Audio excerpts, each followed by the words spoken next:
सोजी नाम का एक लड़का था जिसकी छोटी बहन अकारी एक जानलेवा बीमारी से जूझ रही थी। उसकी हालत इतनी खराब थी कि इलाज के लिए बहुत पैसे चाहिए थे, लेकिन सोजी के पास कुछ भी नहीं था। अपनी बहन को बचाने के लिए वो इंटरनेट पर लोगों को गुस्सा दिलाने वाली वीडियो बनाता था।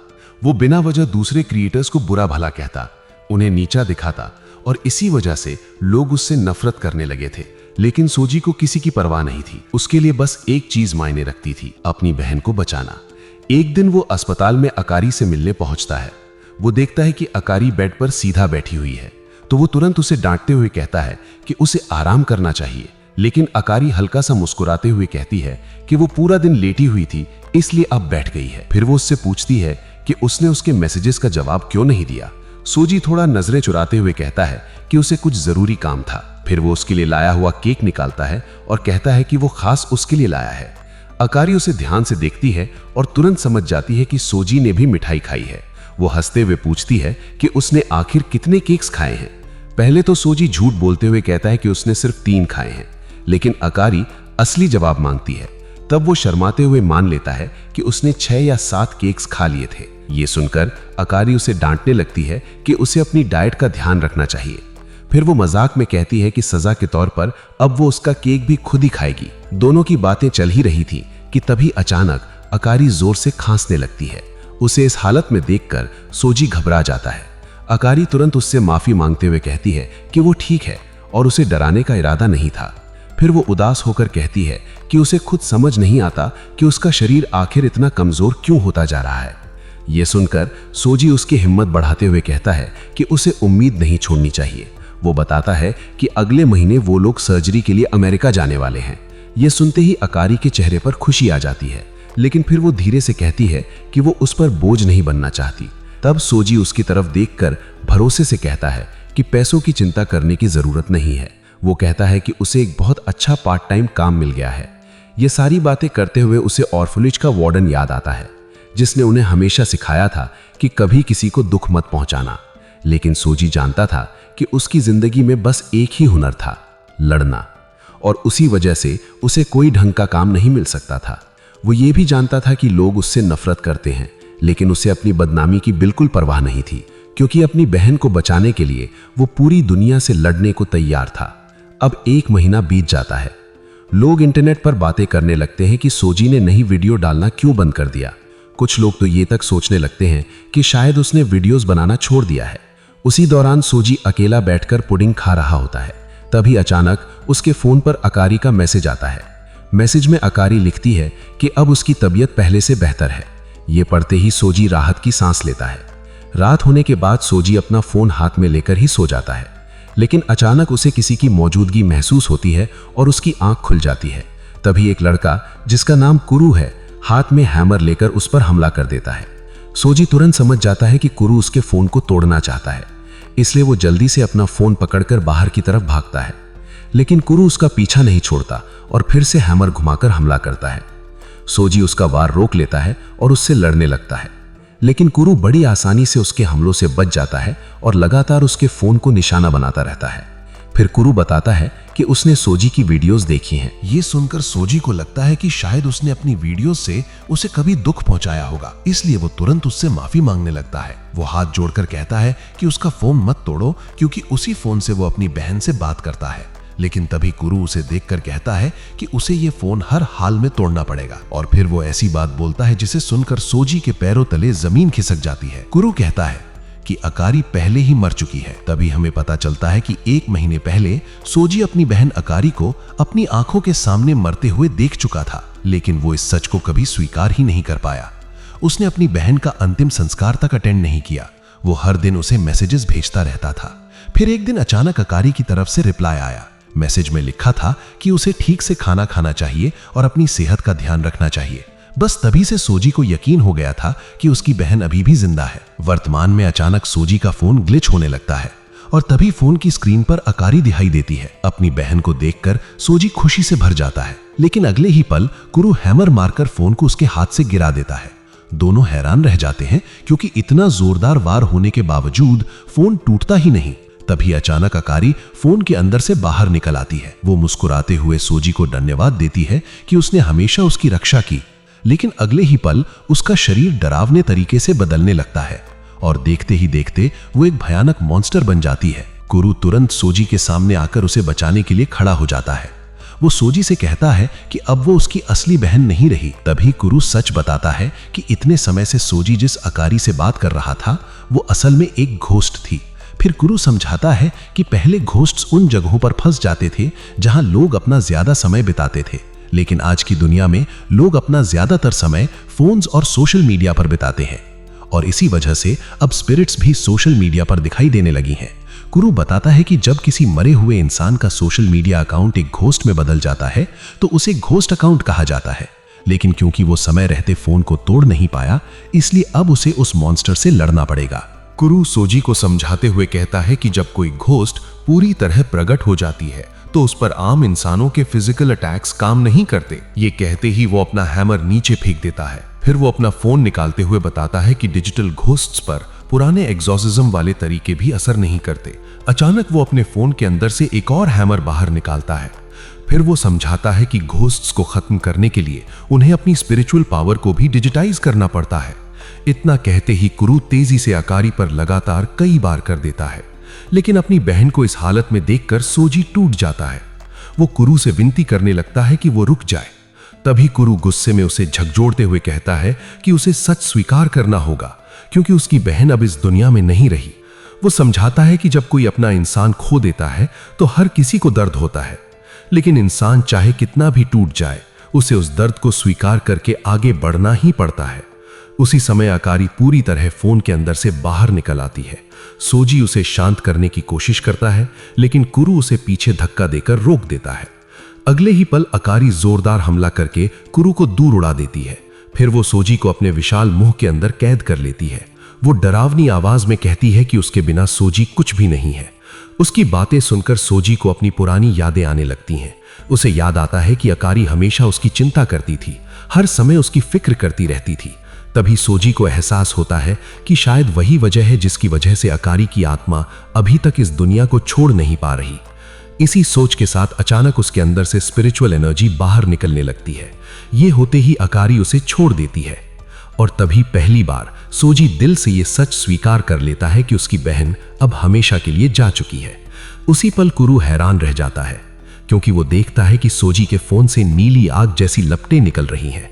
कुरु तुरंत समझ जाता है कि सोजी की पावर्स जाग चुकी हैं, लेकिन उन नीली लपटों को देखकर उसे किसी की याद आने लगती है। उधर अकारी गुस्से में सोजी की तरफ दौड़ पड़ती है, लेकिन इस बार सोजी शांत आवाज में उससे कहता है कि अब उसे उसकी चिंता करने की जरूरत नहीं है।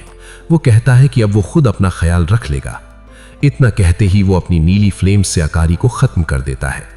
कुछ देर बाद कुरु के दोस्त वहां पहुंचते हैं ताकि वो उसका हाल देख सकें, लेकिन वो लोग निराश हो जाते हैं क्योंकि कुरु एक कमजोर घोस्ट को भी खुद से एक्सरसाइज नहीं कर पाया। तब कुरु उन्हें बताता है कि सोजी की पावर्स अचानक जाग गई थी। ये सुनकर सभी चौंक जाते हैं। उन्हें दुख भी होता है कि सोजी को अपनी ही बहन की घोस्ट को खत्म करना पड़ा, लेकिन तभी कुरु बताता है कि सोजी की फ्लेम्स नीले रंग की थी। ये सुनते ही वहां मौजूद सभी लोग हैरान रह जाते हैं। अब सब सोचने लगते हैं कि आखिर सोजी के साथ क्या करना चाहिए। तभी उनके टीचर अजाकी वहां आते हैं और कहते हैं कि वो सोजी को एकेडमी लेकर जाएंगे। अगले दिन सोजी की आंख खुलती है। पहले उसे लगता है कि शायद ये सब सिर्फ एक सपना था, लेकिन तभी वो कमरे में कुरु को देखता है और समझ जाता है कि जो कुछ हुआ था वो सब सच था। कुरु उसका फोन वापस देते हुए कहता है कि उसने उसे चार्ज भी कर दिया है, लेकिन जब सोजी फोन चेक करता है तो उसे अकारी का प्रोफाइल कहीं दिखाई नहीं देता। तब कुरु उसे समझाता है कि जब किसी घोस्ट अकाउंट को एक्सरसाइज कर दिया जाता है तो वो अकाउंट हमेशा के लिए गायब हो जाता है। ये सुनकर सोजी उदास हो जाता है क्योंकि अब वो अपनी बहन को मैसेज भी नहीं भेज सकता, लेकिन फिर भी वो जबरदस्ती मुस्कुराने की कोशिश करता है और कहता है कि अब उसे उसकी मौत स्वीकार करनी होगी। मगर कुरु समझ जाता है कि सोजी अंदर से पूरी तरह टूटा हुआ है, इसलिए वो उसे उसकी ही बात याद दिलाता है कि उसे अकारी को जाने देना होगा और अपनी जिंदगी आगे बढ़ानी होगी। इसके बाद कुरु उसे बाहर लेकर जाता है। सोजी आसपास देखकर सोचता है कि शायद वो किसी होटल में है, लेकिन कुरु उसे बताता है कि ये एक्सरसिस्ट्स का स्कूल है। इतनी शानदार जगह देखकर सोजी को यकीन ही नहीं होता कि कोई स्कूल इतना महंगा और खूबसूरत भी हो सकता है। तब कुरु समझाता है कि इस जगह को जानबूझकर हॉट स्प्रिंग होटल जैसा बनाया गया है ताकि ये दिखाया जा सके कि वो लोग दुनिया को इविल स्पिरिट से साफ करते हैं। जैसे ही दोनों कैंपस में आगे बढ़ते हैं, वहां मौजूद स्टूडेंट्स आपस में बातें करने लगते हैं। कुछ लोग कुरु का मजाक उड़ाते हैं क्योंकि वो अपना मिशन पूरा नहीं कर पाया। वहीं बाकी लोग सोजी को उसकी रेज बीट वीडियोस की वजह से पसंद नहीं करते। इसके बाद कुरु उसे हॉट स्प्रिंग के पास लेकर जाता है। वहां सोजी नोटिस करता है कि उसके शरीर के सारे घाव पूरी तरह ठीक हो चुके हैं, लेकिन वो खुद से कहता है कि उसे ज्यादा आराम महसूस नहीं करना चाहिए, वरना वो अकारी को याद करके रो पड़ेगा। तभी अचानक पानी के अंदर से अजाकी बाहर निकल आते हैं।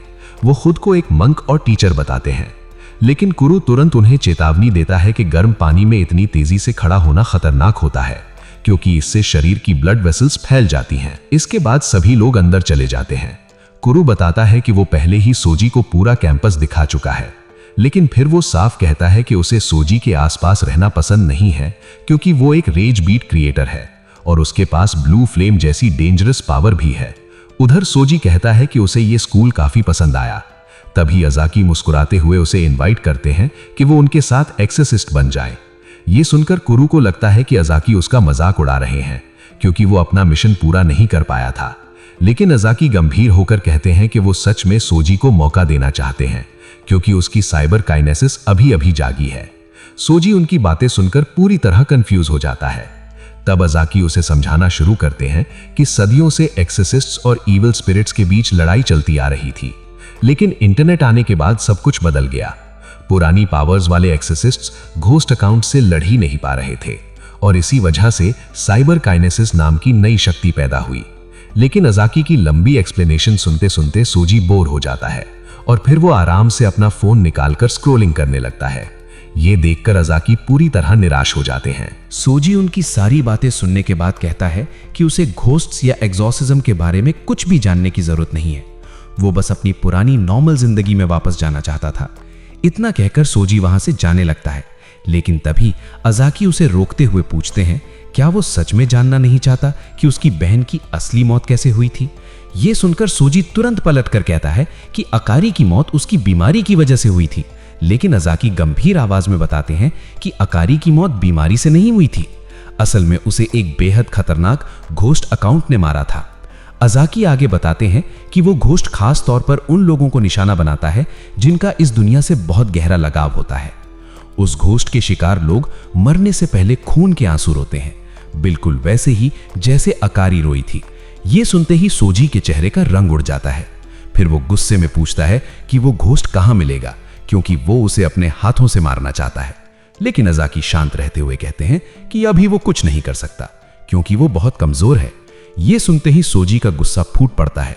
वो सीधे अजाकी पर हमला करने दौड़ता है, लेकिन तभी कुरु बीच में आकर उसका वार रोक देता है। सोजी गुस्से में कहता है कि वो अजाकी को पीटकर उनसे सारी जानकारी निकलवा लेगा। तब अजाकी दोनों को शांत रहने के लिए कहते हैं। फिर वो मुस्कुराते हुए बोलते हैं कि अगर सोजी कुरु को हरावे तो वो उसे सब कुछ बता देंगे। ये सुनते ही कुरु के चेहरे पर खतरनाक मुस्कान आ जाती है, क्योंकि अब उसे आखिरकार सोजी पर अपना सारा गुस्सा निकालने का मौका मिलने वाला था। उधर सोजी फिर से अजाकी की तरफ दौड़ता है, लेकिन अजाकी आसानी से उसका हमला बचाकर भागने लगते हैं। सोजी उनका पीछा करने लगता है। तभी अचानक कुरु पीछे से उस पर हमला कर देता है। वो हंसते हुए कहता है कि उसे सोजी को मारकर उसकी बहन से ज्यादा मजा आ रहा है। ये सुनते ही सोजी पूरी तरह भड़क जाता है। अब वो फैसला कर लेता है कि वो कुरु से पूरी ताकत से लड़ेगा। दोनों की लड़ाई देखकर पूरे स्कूल का ध्यान उनकी तरफ चला जाता है, यहां तक कि प्रिंसिपल युबामी भी वहां पहुंच जाती हैं, लेकिन वो उन्हें रोकने की बजाय लड़ाई जारी रखने देती हैं। उधर कुरु लगातार सोजी पर हमला करता रहता है और उसे रेज बेट क्रिएटर कहकर चिढ़ाता है, लेकिन सोजी चिल्लाकर कहता है कि उसने ये सब सिर्फ अपनी बहन के इलाज के लिए किया था। फिर भी कुरु उसे लगातार पीटता रहता है। वो कहता है कि उसे सोजी की बातों पर भरोसा नहीं है। उसके हिसाब से पैसे कमाने के और भी तरीके थे। कुरु को लगता है कि सोजी ये सब सिर्फ अटेंशन पाने के लिए करता था। तभी कुरु अपनी पावर इस्तेमाल करता है। उसका हैमर अचानक कई हिस्सों में बंट जाता है और वो सारे हैमर्स एक साथ सोजी की तरफ उड़ने लगते हैं। सोजी उन अटैक से बच नहीं पाता और जमीन पर गिर जाता है। वो हैरान होकर सोचता है कि आखिर कुरु ने कौन सी टेक्निक इस्तेमाल की। तब अजाकी उसे बताते हैं कि उसे साइबर काइनेसिस कहते हैं। फिर वो सोजी को सिखाने लगते हैं कि फोन के अंदर से अपनी वेपन पावर कैसे निकाली जाती है। जैसे ही सोजी उनकी बात मानकर कोशिश करता है, अचानक उसके फोन से नीली आग की लपटें निकल पड़ती हैं। ये देखकर वहां मौजूद सभी लोग दंग रह जाते हैं। तुरंत अजाकी क्रू को चेतावनी देते हैं कि वो उन फ्लेम्स को छूने की गलती ना करे। फिर वो सोजी से कहते हैं कि अब वो अपनी ताकत दिखाए। सोजी उन फ्लेम्स को अपने पैरों में जमा करता है ताकि उसकी स्पीड बढ़ जाए और अगले ही पल वो बिजली की तरह कुरु की तरफ दौड़ पड़ता है। लेकिन उसकी स्पीड इतनी ज्यादा होती है कि वो कुरु के पास से निकलकर सीधे आगे गिर पड़ता है। फिर भी उसकी स्पीड देखकर हर कोई हैरान रह जाता है। अजाकी समझ जाते हैं कि सोजी बहुत जल्दी सीख रहा है, लेकिन तभी वो नोटिस करते हैं कि उसकी ब्लू फ्लेम्स बहुत तेजी से कमजोर हो रही हैं। सोजी एक बार फिर फ्लेम्स को अपने पैरों में जमा करता है और फिर से कुरु की तरफ हमला करता है। इस बार कुरु उसका अटैक बचा लेता है, लेकिन उसके गाल पर हल्की सी चोट लग जाती है। ये देखकर कुरु चिढ़ जाता है और अब वो भी सीरियसली लड़ना शुरू कर देता है। वहां मौजूद सभी लोग हैरान थे कि सोजी सिर्फ एक दिन में इतना ज्यादा इंप्रूव कैसे कर गया। तभी अजाकी दूसरे टीचर काकिको से कहते हैं कि सोजी के अंदर कमाल का टैलेंट है, लेकिन काकिको को लगता है कि अब ये लड़ाई रोक देनी चाहिए। अजाकी दोनों को लड़ाई रोकने के लिए कहते हैं, लेकिन कुरु साफ मना कर देता है और कहता है कि वो बीच में दखल ना दे। उधर सोजी को लगने लगता है कि अपनी नई पावर्स के साथ अब उसे कोई नहीं हरा सकता, लेकिन तभी कुरु अपने हैमर का आकार कई गुना बड़ा कर देता है और अगले ही वार में पूरी जमीन तोड़ देता है।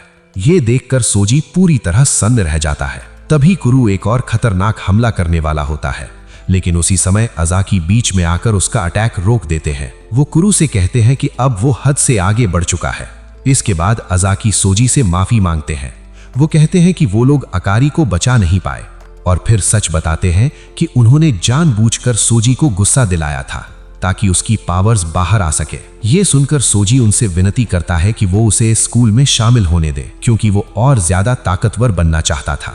तभी अजाकी उसे एक वीडियो दिखाते हैं। उस वीडियो में एक्सोर्सिस्ट्स की एक टीम मिशन पर होती है। जब उनका सामना एक खतरनाक गोस्ट अकाउंट से होता है, उनका लीडर तुरंत अपने फोन से उस गोस्ट को स्कैन करता है और तभी उसे पता चलता है कि वो गोस्ट बेहद डेंजरस है। वो तुरंत अपनी टीम को पीछे हटने के लिए कहता है, लेकिन इससे पहले कि कोई कुछ कर पाता, वो लड़का अपनी ब्लू फ्लेम से पूरी टीम को मार डालता है। इसके बाद अजाकी बताते हैं कि उस गोस्ट अकाउंट का नाम है सैड बॉय के और आज तक किसी को उसके पास्ट के बारे में कुछ भी पता नहीं चला, लेकिन वो अब तक का सबसे खतरनाक दुश्मन है जिसका सामना उन्होंने कभी किया है। फिर अजाकी वो सच बताते हैं जिसे सुनकर सोजी पूरी तरह हिल जाता है। वो कहते हैं कि अकारी को मारने वाला भी वही था।